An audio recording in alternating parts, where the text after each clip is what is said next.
Have you ever stopped to think that maybe the universe has never stopped talking to you? That every thought that slips away unintentionally, every feeling that arises without explanation, could be a form of response. Most people go through life waiting for signs, when in fact they're surrounded by them all the time. Communication with the invisible does not happen with sound or written words. It happens with what you feel in the silence. It happens when your heart beats faster when you hear something that makes sense, even without logic. It happens when everything around you seems random, but inside there is an inexplicable certainty. In ancient cultures, this was never new. People from different parts of the world already understood that existence was alive, that everything was connected by a pulsating intelligence. For them, talking to the universe was not mysticism. It was a natural habit.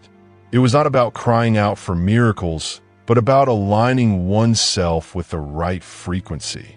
This understanding was passed down through generations. And even though much has been distorted or forgotten, it never disappeared.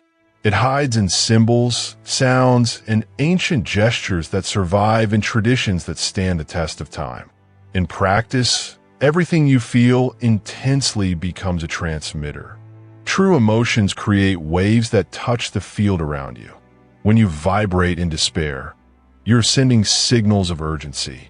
When you connect with gratitude, you transmit harmony. What returns is not judgment, it is correspondence. That is why the universe does not move with rational requests. It reacts to vibrational states. And more than that, it responds with precision. What remains deep within as truth is what manifests itself, sooner or later, in the outside world. Ancient sages already claimed that what you experience on the outside is a direct reflection of what pulsates within. Reality is not a stage for coincidences. It is an energetic mirror. The language of creation is composed of feelings, not arguments. And so the question arises, what language have you been speaking to the universe? Have you been emitting fear or confidence? Have you been vibrating in doubt or certainty? Because every recurring thought is a frequency. And the frequency you hold for the longest time defines what will be reflected back to you. Before writing existed, before the first organized religions, there were silent practices, rituals that united sound, breath, and mindfulness. There were no sacred texts. There was direct connection. The body was a temple. Emotion was a compass. And intention was a bridge. The modern world has taught us to think too much and feel too little, to seek external formulas and ignore internal wisdom. And with that, true communication has been stifled. But it never disappeared. It continues to happen in every moment of introspection, in every pause that reveals more than 1,000 thoughts. Today, even science recognizes that everything is energy. That matter is condensed vibration. And if everything vibrates, everything responds. Your personal field is like a station that transmits and receives information all the time. Thoughts are not just ideas. They are vibrational impulses. Emotions are not just reactions. They are coded messages. Together, these forces shape the kind of reality that each person attracts, not by magic, but by compatibility. The ancient Egyptians, for example, knew this. Their temples were built with astronomical alignments and mathematical proportions that mirrored cosmic harmony. They weren't just building, they were communicating with the very structure of the universe. In the Vedic tradition, every sound, every gesture, every breath had a vibrational purpose. Nothing was done by chance. The body was an instrument, and each practice was a way of touching the invisible strings of existence.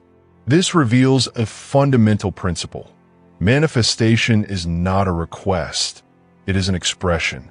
And expressing does not just mean speaking, it means vibrating, being in resonance with what you desire, as if it were already reality. And why does this work? Because the universe makes no distinction between the real and the imagined. It responds to the intensity of the vibration. If you feel strongly that something is true, that vibration begins to reflect in the surrounding environment. The mind may doubt, but the field responds to feeling. The body vibrates, the heart guides, and reality obeys what is constant within. When there is harmony between what you think, what you feel, and what you experience, creation happens fluidly. But when there is internal conflict, wanting one thing and feeling another, the signal is broken. The return is scrambled. The universe does not punish. It only responds to what is emitted with the most force. This is the beauty and responsibility of understanding that you are a transmitter. At every moment, something is being sent out. And this shapes encounters, opportunities, challenges, and even miracles. Relearning this language is simpler than it seems. It requires no dogma or complexity. It requires presence. It requires attention to what you feel and the courage to transform what no longer serves you. And if by chance you're reading this with the feeling that there is something inside you that has always known this, trust it. The memory is coming back. And when you remember, everything falls into place. If something resonated with you, if some inner truth was activated in that moment, keep it alive. Enjoy that energy, comment on what you felt, and share it with those who also need to remember. This exchange is more than engagement. It is vibrational expansion. There is a moment when silence becomes more powerful than any teaching. It is at that moment that the body relaxes, the mind quiets down, and consciousness expands. What was once noise becomes perception, and what seemed distant reveals itself as part of you. It is in this silent space that answers arise without being asked, not as phrases, but as sensations, like certainties that need no explanation. This is true communication with the universal field, subtle, direct, precise. For a long time, it was believed that the way to manifest something was to verbalize it, repeat it, insist on it. But the ancients knew that true power lies in stable vibration. Asking for something while vibrating with fear is like whispering hope into a field full of interference. The key lies in inner balance, not in the desire itself, but in the sustained frequency. If you want to attract peace, you must first live peace. If you want prosperity, you must position yourself vibrationally as someone who is already prosperous. It is vibration that invites, not expectation. In ancient India, sages withdrew from the hustle and bustle to listen. They did not seek answers in the words of others. They delved deep within themselves. They understood that true knowledge did not come from logic, but from attunement with something greater. There, in the silence of the forests and mountains, they developed practices to calibrate the body and spirit. Among them, breath control, pranayama, was considered a direct bridge to reorganizing the vibrational field. To breathe with presence was to breathe with intention. Each inhalation was an activation. Each exhalation, a release. When done with rhythm and awareness, this practice transformed the human being into a more precise antenna. It was like tuning a radio until you found the perfect station. Sounds also played a fundamental role. Mantras were not just repetitions. They were acoustic formulas, vibrational keys created to activate internal energy points. When chanting certain syllables, areas of the subtle body lit up. Om, for example, is not just a sacred sound. It represents the beginning, the middle, and the end. Totality. Chanting it is like aligning yourself with the vibration of creation.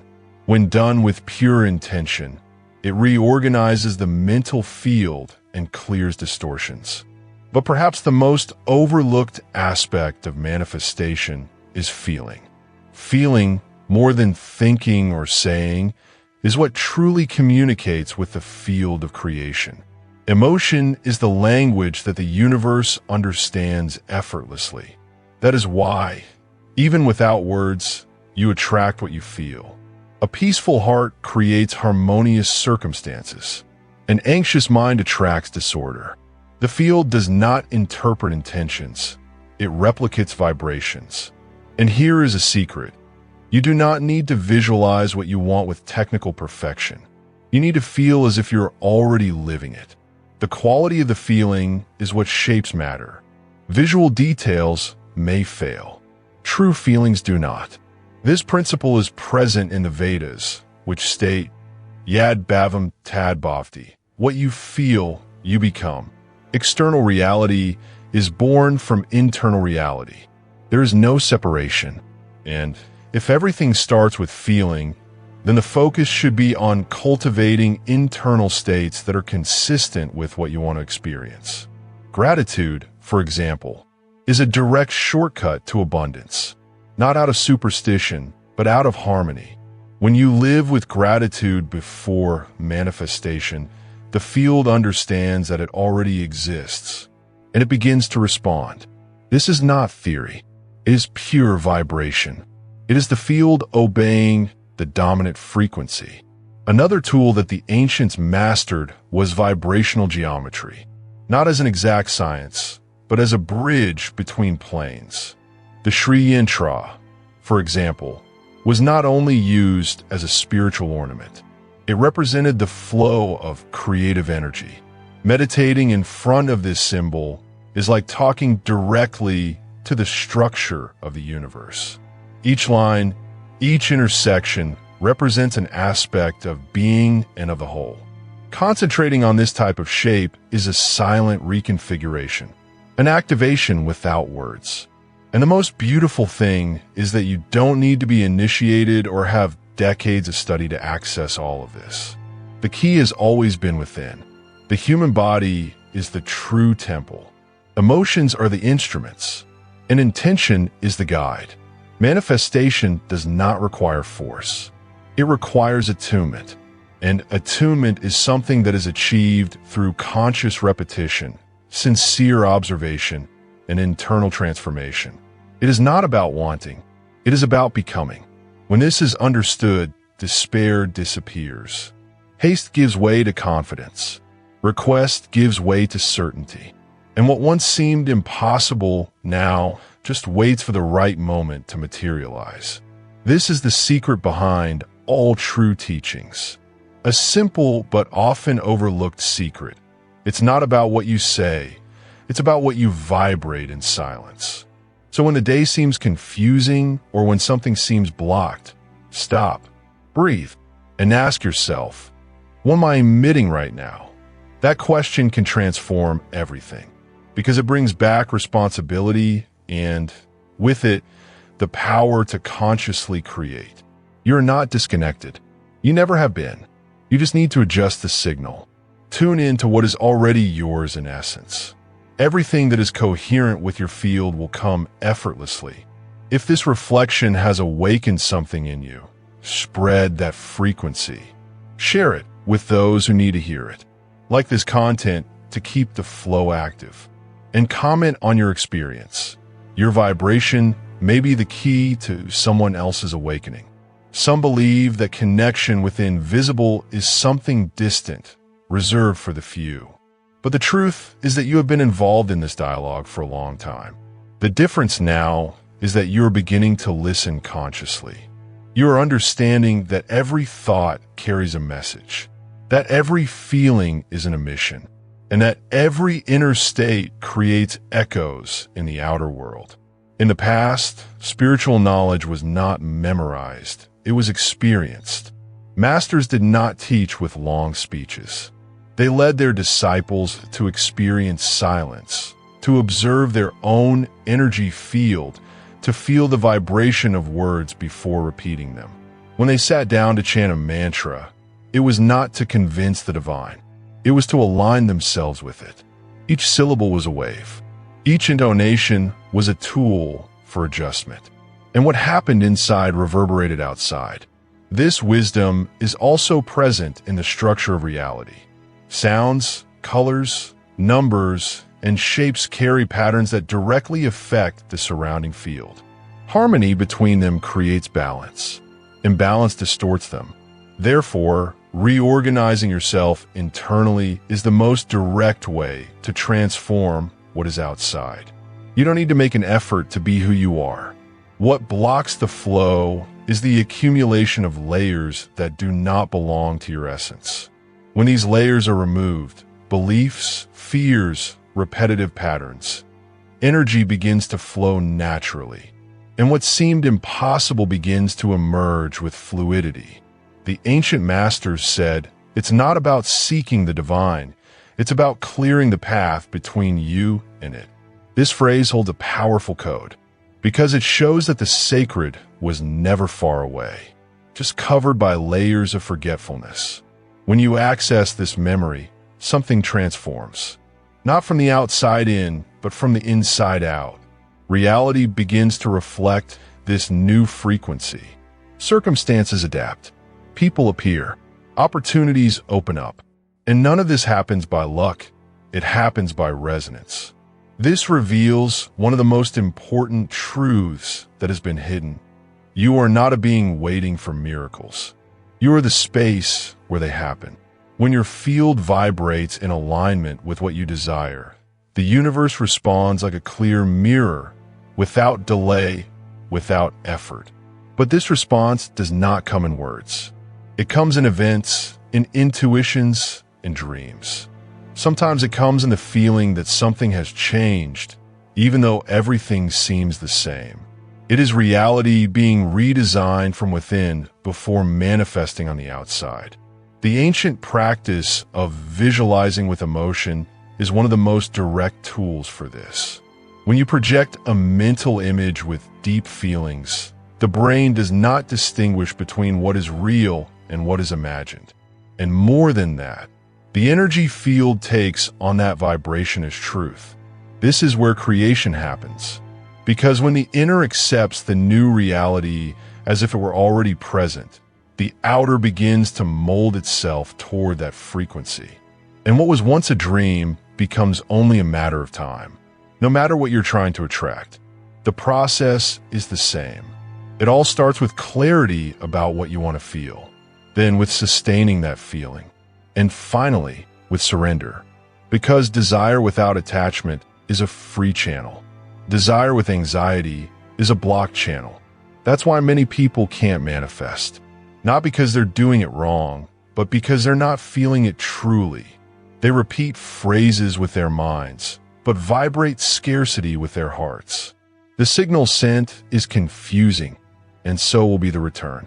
Now, everything that remains as a constant frequency begins to take shape, not as a trick or a stroke of luck, but as a natural reflection of who you are.